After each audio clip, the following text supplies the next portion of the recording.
I can't slow down. It's gonna go. Every Tuesday, 10 p.m. till midnight. Yes, 10 p.m. till midnight.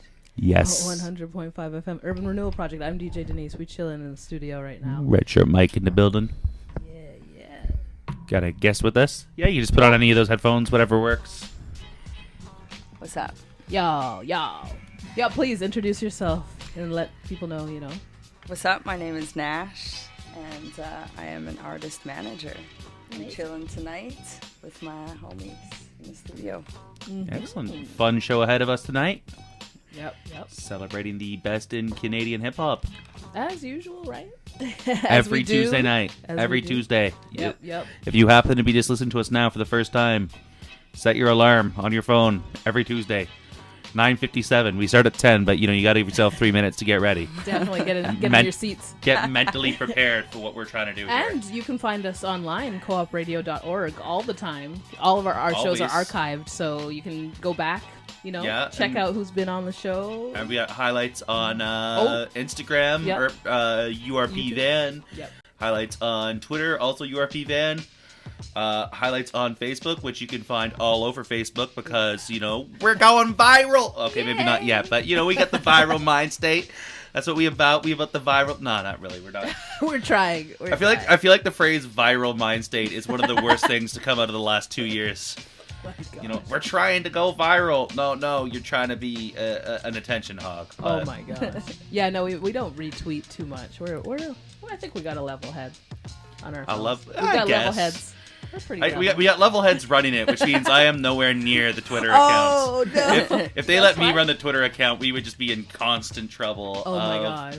Mike, how did you manage to piss off the San Jose Sharks? It's a sports organization. How did you manage? And I would find a way. The whole crew would be upset, really. The entire team. They would. Next time they had an away game here in Vancouver, they would stop the game in the second period to come find me and beat me up on the ice. Good promotion, actually, though. I think I like that. Yeah. the idea of a sports team beating me up, Denise is all over this. No, I'm like, you can tell my place on this show right now is what's going on. No, but they'd be like, why were you mad again? The Urban Renewal Project? Yeah, we gotta tune into that show to find out why people are mad. So take one for the team then is what you're saying. I got you. That's where I'm going. Yeah, that's where I was going with that. All right. I still think it's better policy to just not let me near the social media. Okay. Mainly because I just antagonize all day on social media anyways, so I don't need new accounts to do that. Well, yeah, and you have the whole Smoked Out Battle League happening, and everything's happening there. You guys get into rants and I actually gave my... I did what Trump should have done, and I made the social media accounts and then handed them over to people much more qualified than me to run them. Okay.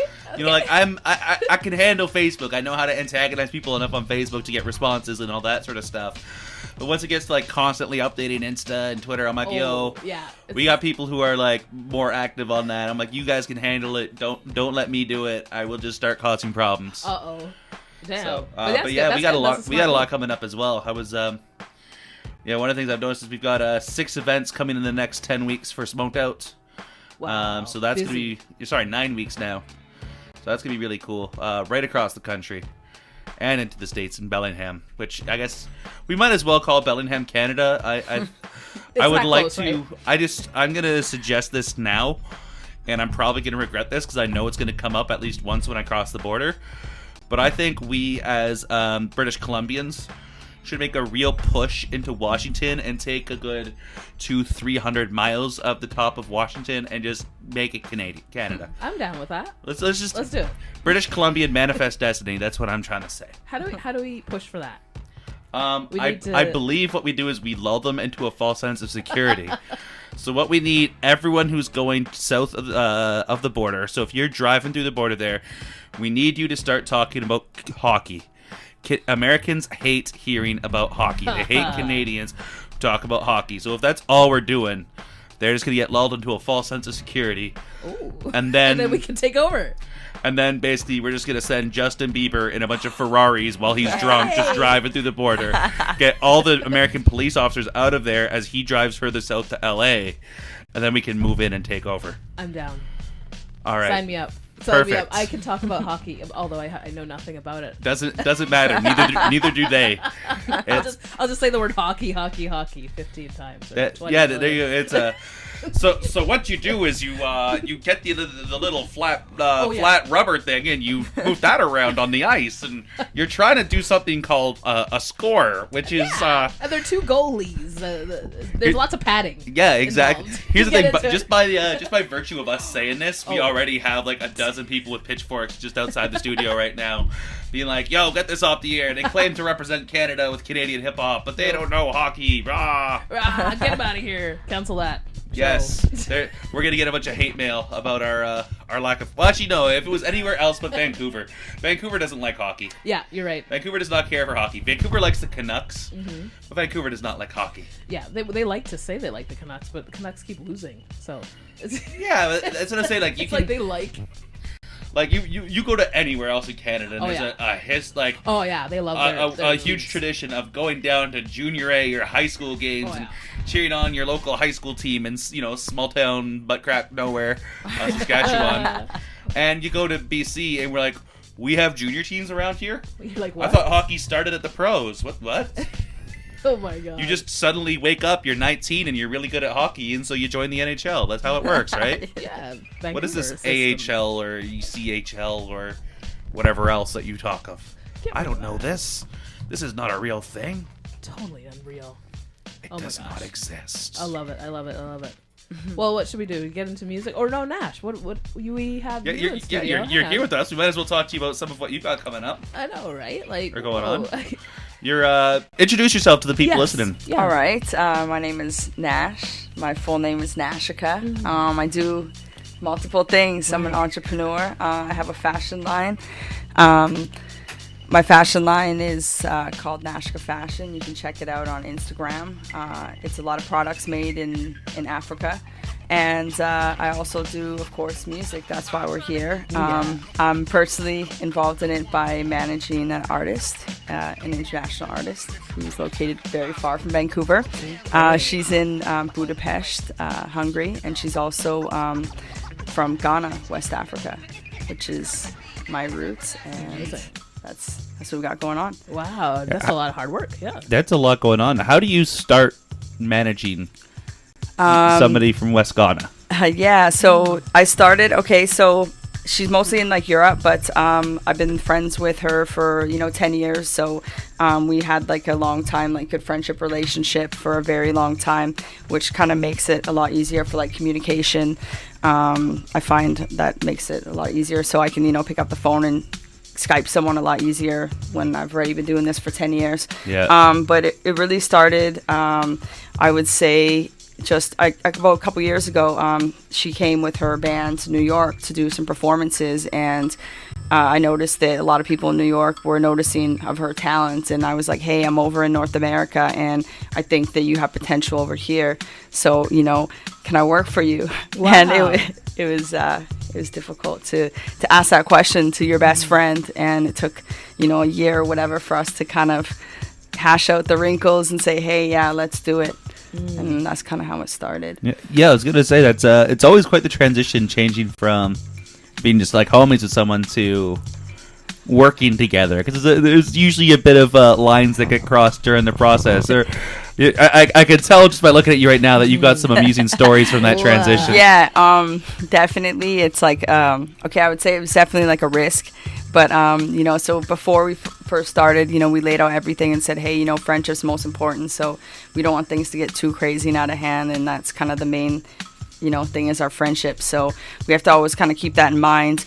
And of course, it's not always about the money. You have to understand that too, that it's also about, your passion and how you want to, take it to the next level. It's not, and lots of people are always like, yeah, I got to make the quick money or whatever. And it takes patience, I believe, and work and perseverance to fully see the full circle of success, I believe. So I guess, sorry, off track. The question was, it's all good. I was going off track is basically the secondary title of this show. So, So I guess to answer your question was really, how did I get started, or what was the question again? Sorry. Well, that was the original question. Then we were talking about the that transition. Yeah, the transition. Okay, so yeah, the transition at first was a little weird and whatnot, but then after we really kind of overcame each other's like confidence and, hey, I can handle these tasks at hand. And she really got that confidence. It kind of changed everything. And this last trip we took together to New York before the new year in November, she was able to do a couple songs with a group in New York, like a 7-time Grammy Award-winning sound engineer, and the group is called White Tiger Society, and she did a couple features with their album, so that was really cool to start off her first kick in North America, on a real level. So after we did that trip, she was like, okay, we're in business, let's make it happen, and ever since then it's been moving forward.